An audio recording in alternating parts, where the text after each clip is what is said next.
This is Real News Media TV, coverage you can trust. Please like, share, subscribe, and hit the notification bell. Select all for daily news updates.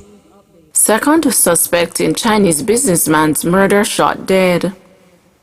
A second of 5 suspects in the 2018 murder of a Chinese businessman was shot dead today. He has been identified as 60-year-old taxi driver Raymond Emmanuel, also known as Suki. The incident happened in the Enfield section of Brownstown at about 12:30 p.m. The police are investigating. In 2018, Emmanuel was added to the list of those charged in connection with the murder of 28-year-old Teng Fei Cheng. The businessman was shot in the head as he sat in his car at his Brownstown business place on the afternoon of February 27. On February 21 this year, another suspect in Cheng's murder, Liebert Piper, a vendor, was shot dead in Brownstown, Philadelphia district. Cheng's murder case is before the courts.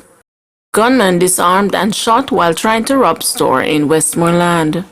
A gunman is nursing gunshot wounds in the hospital after a failed robbery at a store on the White House Main Road in Westmoreland on Saturday, March 6. Reports from the White House police are that about 2 a.m., the store manager went to investigate a sound coming from the front of the store. He was met by an armed man pointing a pistol in his direction. A struggle developed and the store manager reportedly managed to disarm the gunman and open gunfire at him. The store manager then called the police and handed over the gunman and a Taurus 9mm pistol along with 13 9mm rounds. The gunman was assisted to the hospital where he was admitted on the police guard for treatment. Investigations are ongoing. Mother witnesses son's killing in Braeton.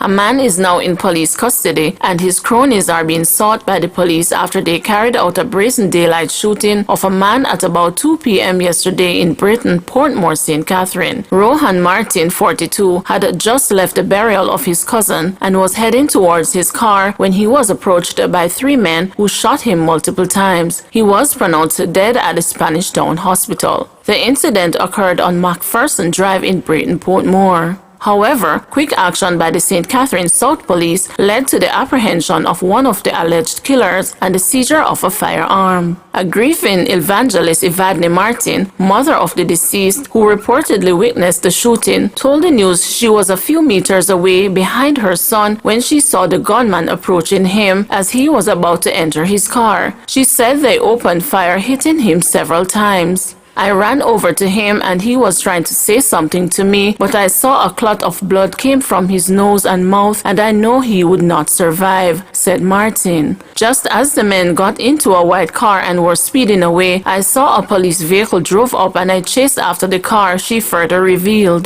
The police confirmed that they gave chase and the man, after shooting in the direction of the patrol vehicle, abandoned the car. One of the men was apprehended while 2 others escaped. Residents in the community said the killing was allegedly linked to a gang feud that started in October last year when one of the men who is said to be a member of the notorious Klansman gang was shot and killed and 11 others injured at an illegal party in Old Britain. The dead man's mother, however, denied that her son was involved in any gang-related activity. My son was not known to be involved in wrongdoing, so I don't know who would want him dead, she said. To tell you the truth, one time them come and want him to join them gang and him tell them no. So since that time, them carrying a hatred for him. He was trying to live a decent life, the mother disclosed. In the meantime, the St. Catherine South Police, who have not disclosed a motive for the killing, say they are actively searching for the other perpetrators. COVID-19 field hospital at Falmouth now ready.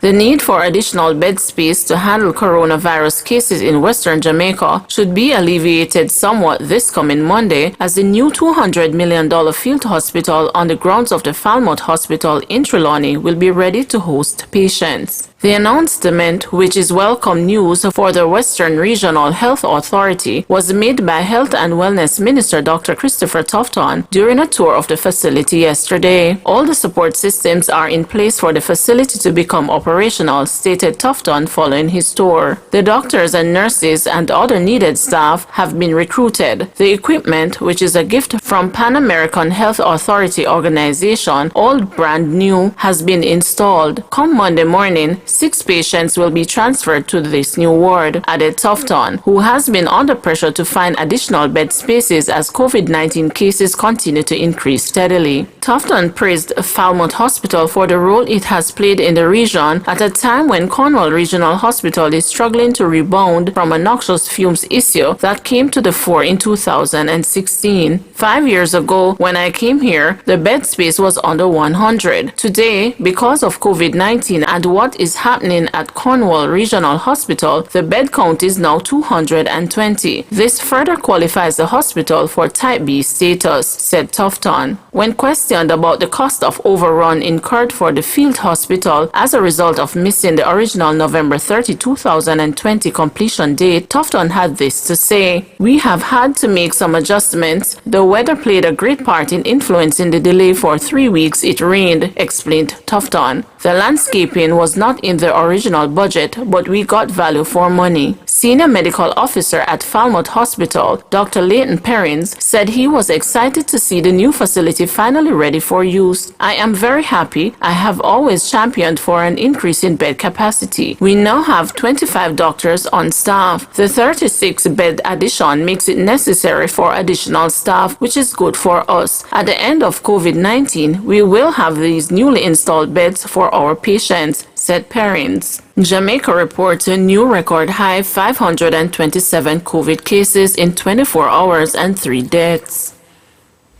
Jamaica recorded its highest number of daily COVID-19 cases, with 527 cases reported across the island, according to the Ministry of Health and Wellness. The newly confirmed COVID-19 cases bring the total number of cases on the island to 25,303. There were 3 additional COVID-19 deaths on Friday, bringing the overall coronavirus death toll in Jamaica to 446. The deceased are a 91-year-old female and a 48-year-old male, both from St. Anne, and a 76-year-old male from St. Catherine, whose death was previously under investigation. Of note, the death of another COVID patient is under investigation. There were 147 recoveries recorded on the day, bringing the overall tally to 14,159. Of the newly confirmed cases, 315 are females and 212 are males, with ages ranging from 1 year to 95 years. The cases were recorded as follows: Kingston and St. Andrew 149, St. Catherine 98, St. James 76, Clarendon 51, St. Thomas 30, Manchester 26, St. Anne 18, Portland 17, Hanover 15, St. Elizabeth 14, Trelawney 14, Westmoreland 10, and St. Mary 9. There are 29 moderately ill patients and 30 critically ill patients among the 10,469 active cases now under observation in Jamaica.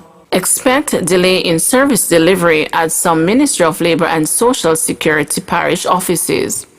The Ministry of Labor and Social Security is advising the public that persons utilizing services from the ministry may experience delays at some of its offices. The ministry in a release said the increase in the number of COVID-19 cases island-wide and the implementation of the new orders under the Disaster Risk Management Act has negatively impacted the level of staffing within the offices. To facilitate the submission of applications for national insurance benefits and the life certificates, a drop box has been provided at the parish office locations. Customers are encouraged to utilize the drop boxes wherever they are provided, the release from the ministry stated. The ministry said it apologizes for the inconveniences caused by this development. "We urge everyone to continue to observe the COVID-19 protocols and stay safe during this period," the release stated. Cays to remain closed until March 24.